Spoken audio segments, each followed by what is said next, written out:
So hello friends.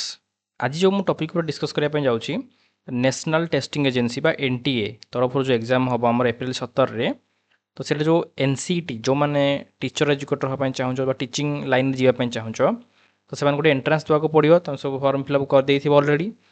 तो तार आज सब्जेक्ट उपर मुझे डिस्कस करने चाहूँगी।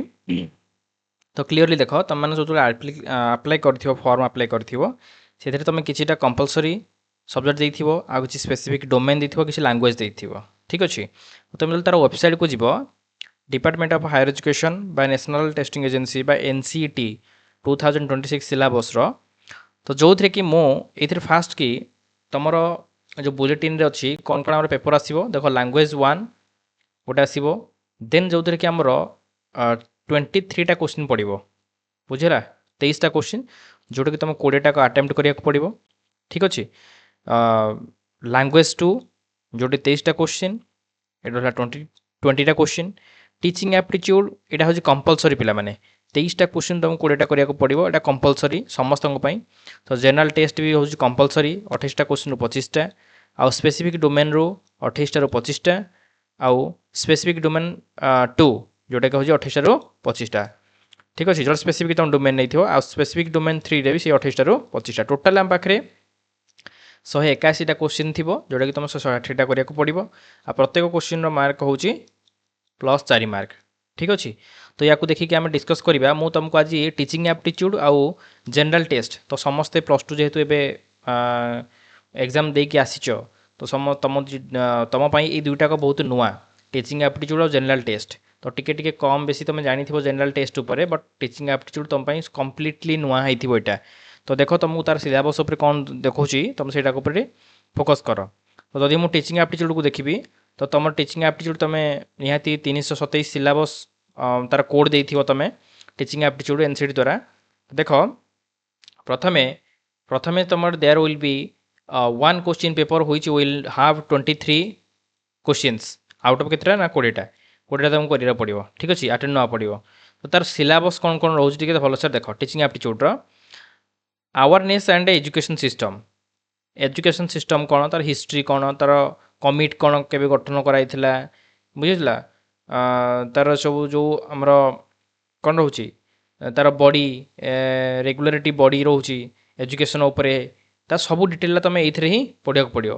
तो डाइवर्सिटी इन द लर्निंग उपर देखिए तुम क्रिएटिविटी हो पर्सनालीटी हो इंटेलिजेंस हो यही सब जिन गुड़ा तुम देखा पाइब बुझला। तो गोटे ये कौन कौन हो तार कि क्वेश्चन तुम प्रैक्टिस कर थ्योरी पढ़ले तुम जापर।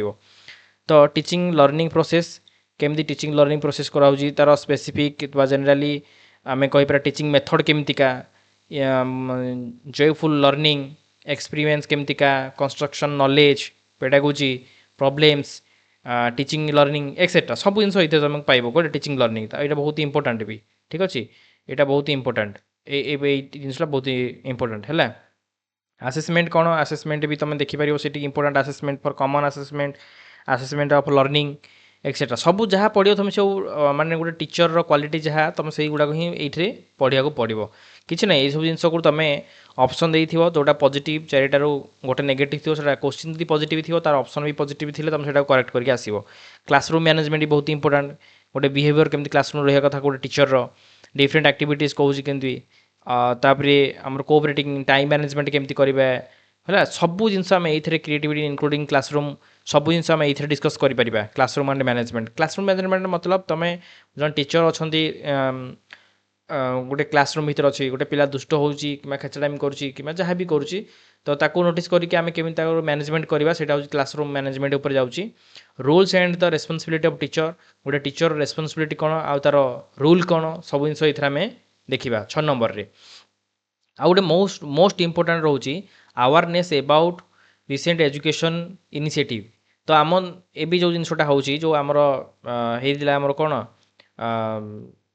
एनईपी 2020 तो ताको रिलेटेड करी बहुत सारा क्वेश्चन आसो। ठीक अच्छे एनईपी केबे तार चेयरमैन किए थे सब जिन ये तार आरईटी समग्र शिक्षा अभियान केबे आसला तो एनईपी 2020 जहाँ भी आम पढ़ुचे सब जिन ये ही आसो अवेयरनेस उपरे एजुकेशन अवेयरनेस उपर यहाँ बहुत इंपोर्टेंट ये क्वेश्चन आसवाटा कंपलसरी। ठीक अच्छे ये तो तुम चाहिए भी चैनल माध्यम तुम पढ़ी पार ये भी बहुत सारा जिन गुड़ाक तुम ମୁଁ ଅପଲୋଡ଼ କରିଦେବି, ତୁମେ ଦେଖିପାରିବ। ତ ସବଜେକ୍ଟ ନଲେଜ ଉପରେ ଦେଖିବ, ସବଜେକ୍ଟ ନଲେଜ ଲାଙ୍ଗୁଏଜ ସାଇନ୍ସ ହଉ ମ୍ୟାଥମେଟିକ୍ସ ହଉ ତାପରେ ବି ଆସିବ।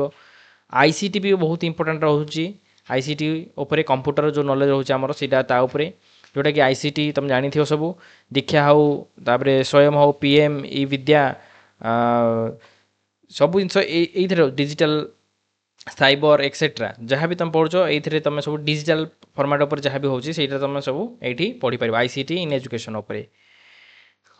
ତ ସବୁ ଜିନିଷ ଏଇଥିରେ ତୁମେ ପଢ଼ିଲ, କେମିତି ପର୍ସନାଲିଟି କରିଥିଲେ ବିବେକାନନ୍ଦ, କେମିତିକା କୃଷ୍ଣମୂର୍ତ୍ତି, ମାନେ ଯାହା ତୁମେ ସେଇ ଆମର ଆସିଥିଲେ ଏନ୍ଇପି ହଉ କିମ୍ବା ଏନ୍ସିଏଫ୍ ହଉ ଯାହା ବି ଆମର ଆସିଥିଲା, ତାଙ୍କ ଯେଉଁମାନେ ଥିଲେ ଫାଉଣ୍ଡର ଥିଲେ କିମ୍ବା ଚେୟାରମ୍ୟାନ୍ ଥିଲେ ସବୁ ତାଙ୍କୁ ରିଲେଟେଡ଼ କରିବି ଏଇ କୋଶ୍ଚିନ୍ ଆସିବ। ଠିକ୍ ଅଛି। ତ ଏଇଟା ହେଉଛି ଟିଚିଂ ଆପ୍ଟିଚ୍ୟୁଡ଼ର ସିଲାବସ୍ ଥିଲା। ବହୁତ ଇଜି ଚାପ୍ଟର ଗୁଡ଼ା ସବୁ ଅଛି ଏଥିରେ। ତ ତୁମେ ଚାହିଁଲେ ପ୍ରାକ୍ଟିସ୍ କଲେ ଏଇ ଜିନିଷଟା ଗୋଟେ ମନ୍ଥ ଭିତରେ ହେଇଯିବ। ଆଜି ହେଲା 17 ତାରିଖ, ତ ନେକ୍ସଟ 17 ତାରିଖ ତୁମର ଏକ୍ଜାମ୍ ଅଛି। ତ ତାକୁ ଭଲ ଭାବରେ ଫୋକସ୍ କରିକି ପଢ଼ାପଢ଼ି କର। ତ ଠିକ୍ ଅଛି। ତାପରେ ନେକ୍ସଟ ଦେଖିବା ଧରି ଆମେ ଜେନେରାଲ ଟେଷ୍ଟ ଉପରେ। ତ ଜେନେରାଲ ଟେଷ୍ଟ ତ ଏଟା ତ ବହୁତ ଭାଷ୍ଟ ସିଲାବସ୍ ଥିବ। ତ 501 କୋଡ଼ ହେଉଛି ତା'ର, ଯେଉଁଟାକି ଆମର ଏଇଥିରେ ମୋଷ୍ଟ ଇମ୍ପୋର୍ଟାଣ୍ଟ ରହୁଛି ପିଲାମାନେ କରେଣ୍ଟ ଆଫେୟାର, ଜେନେରାଲ ନଲେଜ ତା ସହିତ କରେଣ୍ଟ ଆଫେୟାର। କରେଣ୍ଟ ଆଫେୟାର ମତଲବ ଡେ ଟୁ ଡେ ଲାଇଫରେ ଯାହା ଆମର ଘଟଣା ଘଟୁଛି ତାକୁ ନେଇକି ଆମର ସ୍ପୋର୍ଟସ୍ ହଉ କିମ୍ବା ଅନ୍ୟ ନ୍ୟୁଜ୍ ପେପରରୁ ଆଣିକି ତୁମେ କଲେକ୍ଟ କରିକି ପଢ଼ିପାରିବ, ବା ନ୍ୟାସନାଲ୍ ହଉ ଇଣ୍ଟରନ୍ୟାସନାଲ୍ ହଉ ନ୍ୟୁଜ୍ ସବୁ ଜିନିଷ ଗୁଡ଼ା। ତ ଜେନେରାଲ ମେଣ୍ଟାଲ ଆବିଲିଟି ଆଉ ନ୍ୟୁମେରିକାଲ ଆବିଲିଟି, ରିଜନିଂର କିଛି କୋଶ୍ଚିନ୍ ଆସିବ ଯେଉଁଟାକି ତୁମର ମ୍ୟାଥମେଟିକାଲ ବେସିକ୍ କନସେପ୍ଟ ଆସିବ, ଆଲଜେବ୍ରିକ୍ ଜିଓମେଟ୍ରି ଆସିବ, ମେନ୍ସୁରେସନ୍ ଆସିବ, ଷ୍ଟାଟିଷ୍ଟିକ୍ସ ଆସିବ। ଠିକ୍ ଅଛି। ତ ଏଇ ଯେଉଁ ଜିକେ ଯେଉଁ ପାର୍ଟଟା କୁହାଗଲା, ଏଇ ଯେଉଁ ଜିକେ ପାର୍ଟଟା, ତ ଏଇ ଜିକେ ପାର୍ଟରେ କ'ଣ ହେଉଛି ନା, ତ ଜିକେରେ ସବୁ ଜିନିଷ ମିଶିକି ଆସିବ। ଠିକ୍ ଅଛି। ଏଇଟା ଟିକେ ତୁମେ ଭଲ ଭାବରେ ଫୋକସ୍ କର, ଜିକେରେ ସବୁ ଜିନିଷ ଆସିବ। ତ ତାପରେ ଆସିଲା ଲଜିକାଲ ରିଜନିଂ ଆସିବ। ତ ଏ ଲଜିକାଲ ରିଜନିଂ ଆଉ ଆନାଲିଟିକାଲ ରିଜନିଂ ଆଉ ଜେନେରାଲ ସାଇନ୍ସ ଆଉ ଏନଭାୟରମେଣ୍ଟ ସାଇନ୍ସ, ତ ସବୁ ଜିନିଷ ଗୁଡ଼ା ତୁମର ଆସୁଛି କେଉଁଥିରେ, ଆମର ଜିକେ ପାର୍ଟରେ। ଠିକ୍ ଅଛି। ତ ଏଇଟା କୋଡ଼ ନମ୍ବର ତୁମ ସମସ୍ତେ ଦେଇଥିବ 501 କୋଡ଼ଟା। ଠିକ୍ ଅଛି। ତ ଦୁଇଟା ହେଉଛି ତୁମ ପାଇଁ ମାଣ୍ଡେଟୋରୀ ବା କମ୍ପଲସରି, ଦୁଇଟାକ 501 ବା ଜେନେରାଲ ଟେଷ୍ଟ, ଆଉ ଗୋଟେ ହେଉଛି ତୁମର ଟିଚିଂ ଆପ୍ଟିଚ୍ୟୁଡ଼। ଏଇ ଦୁଇଟାକ କମ୍ପଲସରି ତୁମେ। ତ ପାଖାପାଖି ଏଥିରୁ ଦୁଇଟାକୁ ଆମର ଆସିଯିବ ପାଖାପାଖି।